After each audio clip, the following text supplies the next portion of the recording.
അവരുടെ ആദ്യത്തെ ഒരമ്മയുടെ മകൻ വന്നു. ആ മകൻ വലിയ കായികാഭ്യാസിയാണ്. അദ്ദേഹം കരാട്ടെ പോലുള്ള കാര്യങ്ങളെല്ലാം അവിടെ വെച്ച് കാണിച്ചു. എല്ലാം കാണിച്ച് അമ്മയ്ക്ക് സന്തോഷമായി. ആ മകൻ പോയി. രണ്ടാമത്തെ അമ്മയുടെ മകൻ വന്നു.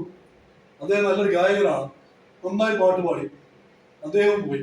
മൂന്നാമത്തെ അമ്മയുടെ മകൻ വന്നു. അദ്ദേഹത്തിന് ഒന്നിനും ആവില്ല. അപ്പൊ ഈ അമ്മയ്ക്ക് സങ്കടമായി.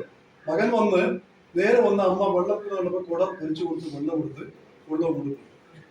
ഈ മൂന്നമ്മമാരെ കണ്ട ഒരു വ്യക്തി പറഞ്ഞത്, നിങ്ങൾ രണ്ട് മക്കളും അല്ല, മൂന്നാമത്തെ ആളാണ് യഥാർത്ഥ ഭാഗ്യവതിയായിട്ടുള്ള അമ്മ.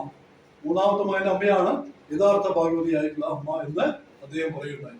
ഇത് ഒരു സാങ്കല്പിക കഥയായിരിക്കാം, പക്ഷേ നമ്മുടെ അവസാന നാളുകളിൽ അല്ലെങ്കിൽ ഒറ്റപ്പെടുന്നു എന്ന് തോന്നുന്ന ഘട്ടങ്ങളിൽ നമ്മളെ സഹായിക്കാൻ അടുത്ത് മാനസികമായിട്ട് വേറെ ഒന്നുകൊണ്ടും വേണ്ട, മാനസികമായി പിന്തുണയ്ക്കാനുള്ള ഒരു വ്യക്തി ഉണ്ടാക്കിയെടുക്കേണ്ടത് നമ്മുടെ കൂടി ഉത്തരവാദിത്തമാണ്. കാരണം ചിലപ്പോൾ നമ്മൾ പരാജയപ്പെട്ടിരിക്കാം. ഇന്നത്തെ അവസ്ഥയ്ക്ക് ഇപ്പോഴുള്ള തലമുറയായിരിക്കാം ഉത്തരവാദിത്വം. അപ്പൊ ഇനിയൊരു അവസ്ഥ അങ്ങനെ വരാതിരിക്കട്ടെ.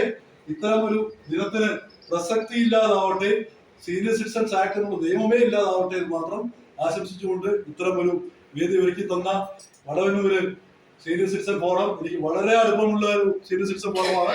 കൂടാതെ ഈ ജില്ലാ ഫോറത്തിന്റെ ഞാൻ സ്ഥിരമായി നിയമ വേദി കൈകാര്യം ചെയ്യുന്നതാണ്. എനിക്ക് വളരെയധികം അടുപ്പമുള്ള വ്യക്തികളാണ്. എനിക്ക് ഏറ്റവും ഇഷ്ടമുള്ള വ്യക്തിത്വങ്ങളാണ് സീനിയർ സിറ്റിസൺ. കാരണം ഞാൻ എന്തുണ്ടെങ്കിലും എന്റെ മുത്തച്ഛന്റെ കാലം പോലെ തന്നെ പല കഥകളും ഞാൻ അദ്ദേഹത്തോട് ചോദിച്ച് മനസ്സിലാക്കിയിട്ടുണ്ടായിരുന്നു. അദ്ദേഹം എനിക്ക് ധാരാളം കഥകളും പറഞ്ഞിട്ടുണ്ടായിരുന്നു. അപ്പൊ ഇതെല്ലാം നമ്മുടെ സ്വഭാവ രൂപീകരണത്തിൽ സ്വാധീനം ചെലുത്തും. പണ്ട് പറഞ്ഞിരുന്ന കഥകളാണ് ഇപ്പോൾ നമുക്ക് ഓർമ്മകൾ ഉണ്ടായിക്കൊണ്ടിരിക്കുന്നത്. അതുകൊണ്ട് അത്തരം ഒരു സമൂഹം ഉണ്ടാവാൻ വേണ്ടി നമുക്ക് ഒത്തൊരുമിച്ച് പ്രവർത്തിക്കാം. ഇന്നത്തെ യോഗത്തിന് എന്നെ ക്ഷണിച്ചതിന് പ്രത്യേകം നന്ദി പറയുന്നു. വടവന്നൂർ യൂണിറ്റിനും കൂടാതെ എന്റെ നാട്ടിൽ നിന്ന് വന്ന എല്ലാവർക്കും എല്ലാവിധ നന്ദിയും അറിയിച്ചുകൊണ്ട് നിർത്തുന്നു. നന്ദി.